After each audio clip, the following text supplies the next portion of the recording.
ஆயிரம் கேள்விகளோடு, அநேக குழப்பங்களோடு, அநேக கவலைகளோடு, கண்ணீர்களோடு, எனக்கு அவர் தஞ்சமாக இருந்து என்னை நடத்த மாட்டாரா அப்படின்ற கேள்வியோடு இருக்கிற என்னுடைய உள்ளங்களில் அநேக கலக்கங்களும், அநேக பலவீனங்களும், என் உடல் சரீரங்களையும் சரி, என்னுடைய தனிப்பட்ட வாழ்க்கையிலும் சரி, அநேக குறைகளோடு இருக்கிற உங்களிடத்தில் கர்த்தருடைய வார்த்தையை நான் தொடர்ச்சியாக பேசிக்கொண்டிருக்கிறேன். இந்த காணொளி ஒவ்வொருவருக்கும் ஆசீர்வாதமாக இருக்கும்னு நினைக்கிறேன். ஒவ்வொரு நாளும் தியானிக்கிற எனக்கும் அந்த வார்த்தை ஆசீர்வாதமாக இருக்குது. அதனால தான் நான் தொடர்ச்சியாக இந்த வசனங்களை உங்கள் மத்தியிலே தியானிக்கிறேன்.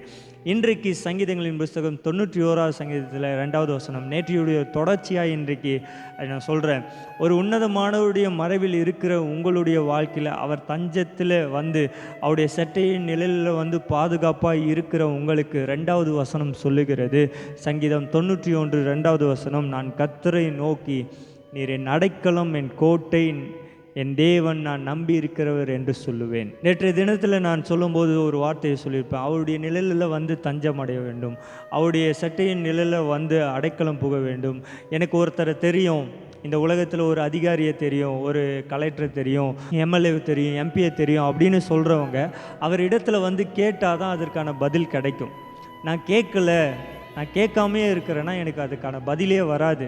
நான் கஷ்டத்தில் இருக்கேன்னா நான் சொன்னால் தான் அதோடைய கஷ்டமே அவங்களுக்கு தெரியும், நான் சொல்லலைன்னா தெரியாது. அதுபோல தான் இந்த இடத்துல எனக்கு ஒரு தேவை இருக்குது, எனக்கு ஒரு காரியம் இருக்குது. ஒரு காரியம் கர்த்தரிடத்துலேருந்து வர வேண்டும் என்றால் நான் அவரிடத்துல சில காரியங்களை சொல்ல வேண்டும். அவர் என் வாழ்க்கையில் எப்படிப்பட்டவராக இருக்கிறார் என்பதை இந்த சங்கீதக்காரன் அழகாய் சொல்லுகிறார்.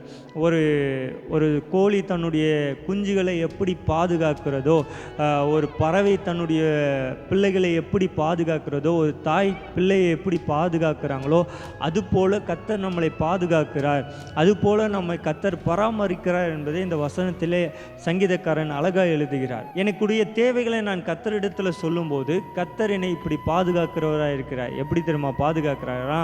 அவர் என்னை எப்படி நன்மையான பாதையில் நடத்துகிறார் என்பதை சொல்கிறார்னா, நான் கர்த்தரை நோக்கி, நீர் என் அடைக்கலம், என் கோட்டை, என் தேவன், நான் நம்பி இருக்கிறேன் என்று சொல்லுவேன். 4 காரியத்தை சொல்கிறார்.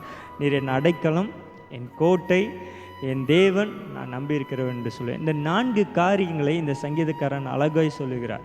என் வாழ்க்கையில் கர்த்தர் நன்மையான காரியத்தை செய்யணும், கர்த்தர் என் வாழ்க்கையில் ஒரு இரக்கமான காரியத்தை செய்யணும், என் சூழ்நிலைகள்லாம் மாறணும், என் நெருக்கங்கள்லாம் மாறணும், என்னுடைய எதிர்காலத்தில் கர்த்தர் ஒரு நன்மையான காரியத்தை செய்யணும்னா இந்த 4 காரியங்களை நம்முடைய வாழ்க்கையில் கடைபிடிக்கணும். என்ன தேவை வந்தாலும் சரி, அவரே என் அடைக்கலம் அப்படின்னு அவரிடத்துல போகணும்.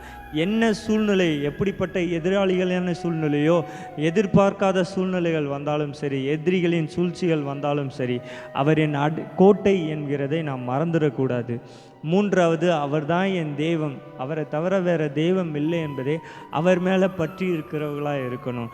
4வது, அவரையே நம்புகிறவர்களாக இருக்கணும். இந்த 4 காரியங்களையும் நம்ம வாழ்க்கையில் செய்தவர்களாக இருந்தால் கர்த்தர் நம் மேலே தஞ்சமாய் அடைக்கலமாய் இருக்கிறார், பாதுகாக்கிறவராய் இருக்கிறார் என்பதை இந்த சங்கீதக்காரன் அழகாக சொல்கிறார்.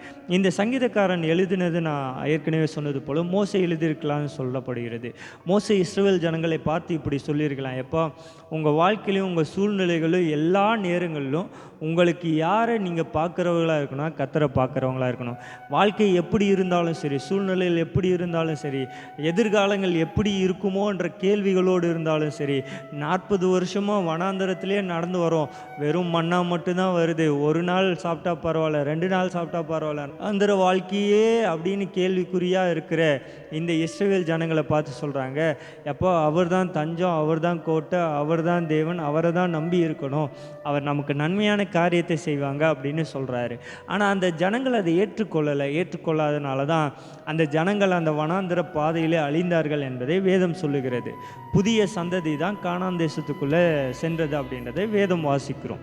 அப்போ அவரை தஞ்சமாய் கொள்ளுகிறவர்களுக்கு, அவரை அடைக்கலமாய் கொள்ளுகிறவர்களுக்கு, அவரே தேவன் என்று நம்பி இருக்கிற உங்கள் வாழ்க்கையிலும் என் வாழ்க்கையிலும் கர்த்தர் சொல்லுகிற ஒரே ஒரு காரியம் என்னென்னா, அவர் நன்மையான பாதையில் நம்மளை நடத்துவாங்க.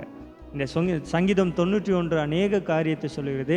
இது ஃபுல்லாக நான் தியானிக்கலை, ஆனால் நீங்கள் போய் வீட்டில் இந்த காணொலியை கேட்டதுக்கப்புறமா நீங்கள் வீட்டில் உட்காந்து வாசித்து பாருங்கள். சங்கீதங்கள் 91 நிறைய அற்புதங்களை ஆண்டவர் நன்மையான காரியத்தை செய்வாங்க என்பதே சொல்லப்பட்டிருக்கு. ஒரு ப்ராக்டிஸாக வச்சுக்கோங்க. காலையில் எழும்போது சரி, நைட்டு தூங்கும்போதும் சரி, இந்த சங்கீதம் 91 உங்கள் வீடுகளில் வாசிங்க, உங்கள் வீடுகளில் சொல்லுங்கள். கர்த்தர் இந்த சங்கீதம் 91 படி உங்கள் குடும்பங்களையும் உங்கள் வாழ்க்கையும் ஆசீர்வதிப்பாங்க.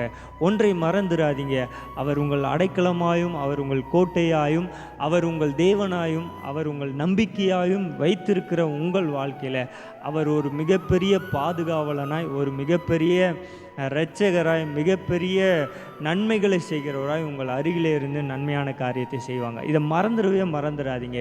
இன்றைக்குரிய வேலைகளை செய்யுங்க.